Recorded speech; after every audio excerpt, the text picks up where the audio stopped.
Hi, I'm Lacey Reeves, and I'm a graduate student at the University of Missouri. My project's called Most Important News Stories Ranked. My idea was to send out this survey as an insert in my hometown newspaper, a free weekly paper called the Berry County Advertiser that's mailed to 13,500 households every week. I wanted to ask respondents what content was most important for them to see each week, and I asked them to rank them from 1 to 5, 1 being most important to them, but 5 still being somewhat important. I asked for the other spaces to be left blank. I reviewed the content from multiple editions of the newspaper and gave respondents 12 selections to pick from. I wanted to complete this project because I have a passion for making sure rural areas like my county get news coverage. 57% of rural Americans say local media mostly covers a different area from where they live. And out of Missouri's 207 total newspapers, less than 5 are still free, and the Berry County Advertiser is one of them. Berry County lies in the heart of the Ozarks. Much of the county's land is used for agriculture, where farmers raise beef cattle, cut, bale, and sell hay, and grow crops like corn and soybeans. The towns dot the landscape of hills, pasture, and farms. The last census reported about 35,000 people live in Berry County, and the residents that live there are evenly split in terms of age. Almost 93% of residents are white. The median household income is about $56,000 a year. About 15% of residents have a bachelor's degree, and almost 80% voted Republican in the 2020 election. Berry County has 6 main towns: Cassville, the county seat in the center of that map there, Washburn, which is where I'm from, Seligman, Exeter, Wheaton, and Purdy. These 6 towns make up around a fifth of the total county population. Many residents live in townships or even smaller towns that just don't have schools. The TV stations that cover the county are all the way in Springfield, and that's over an hour away, and they almost never cover the county. This is a map of the distance from my house to one of those stations. It says 1 hour and 20 minutes. I partnered with MU Print and Mail Services, Branson Tri-Lakes News, and the Berry County Advertiser for this project.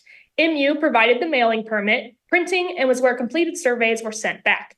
I worked with the owner, Branson Tri-Lakes News, to get all of the postcards inserted into the advertiser. And then I talked to the advertiser's publisher and the editor, who stressed the importance of having a community newspaper.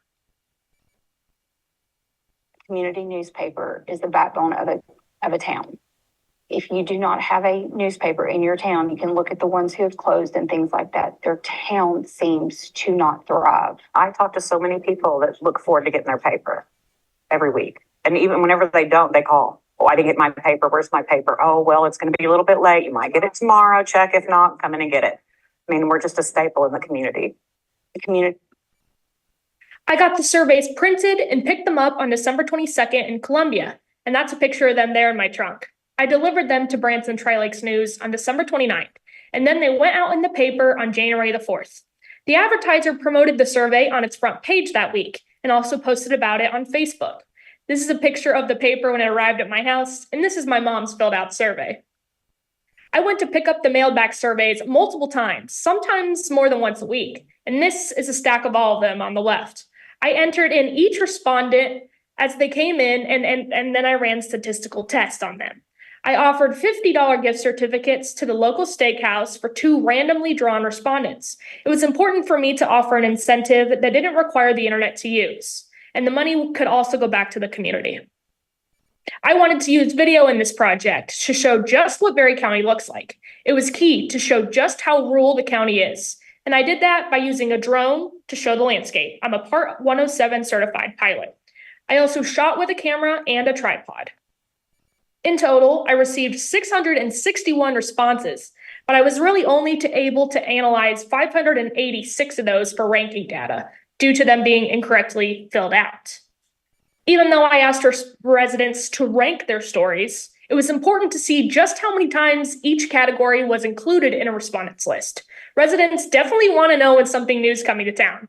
Almost 70% of respondents included the new businesses category in their top 5. They also want to stay informed on county crime and arrests. About 62% of those put them in that top 5. and over half of respondents still rely on the newspaper to see if anyone they know has passed away. This is the full list of how often each type of story was included. Agriculture stories may not hold importance in larger cities, but they do in Berry County. You may have also expected sports to have some significance, but it's low on the list at 11th place. And although the newspaper is entirely funded by advertising, it was ranked the least amount of times at 12th place. As for what story was ranked first the most often, events coverage took first place, although it was only the most mentioned story overall. So the people who did mention it found it the most important. New businesses, followed by crime, obituaries, and the community calendar made up the rest of the most first ranks. This is a more visual representation of those results. The top 5 most mentioned categories were clearly defined, but the rest of the categories were relatively close to each other. As for what was ranked first the most, events took the top spot, but new businesses was very close behind. Crime and obits were relatively close in number as well.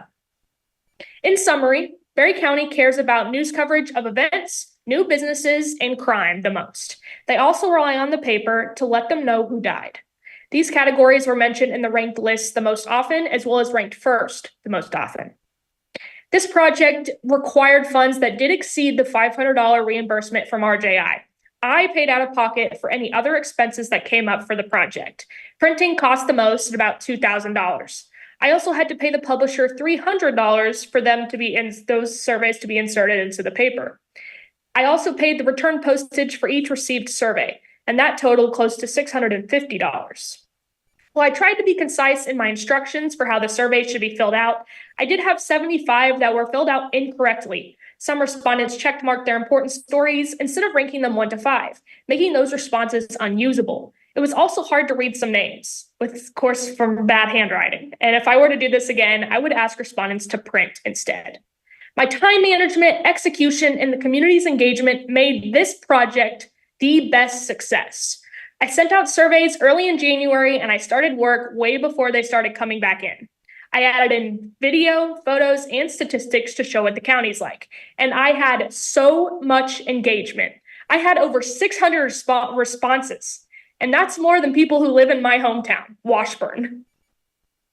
The advertiser was the absolute best partner for this project. As a free paper, it's sent to every household in the county, which gave every resident the opportunity to participate. A mail-out survey worked the best because internet access is an issue for the county, and older respondents who aren't tech savvy could also participate. Convenience was also important. Residents could quickly number 1 to 5 and drop their postcard back in the mail at no cost to them. This project surveyed a free paper, but subscription news outlets, online-only publications, and TV stations could also benefit from a survey like this. A short ranking survey like the one I ran could tell newsrooms what stories to pay more attention to. Any newsroom can replicate this project and get real engagement and a community connection from it. So, how's the advertiser going to use these results? Well, they plan to implement an advertising editorial package that will be open to businesses and restaurants.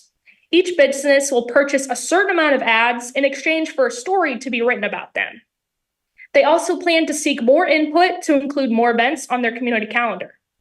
They're also going to keep reporting on crime and arrests and aim to work even more closely than they already do with law enforcement. I asked the advertiser's editor if she would consider running the survey again, and this is what she said. I don't see why not. I mean, to me, it's valuable for us because we can get input from the community that we wouldn't normally get. I don't see why not. I'm Lacey Reeves, and this was Most Important News Stories Ranked. Thank you.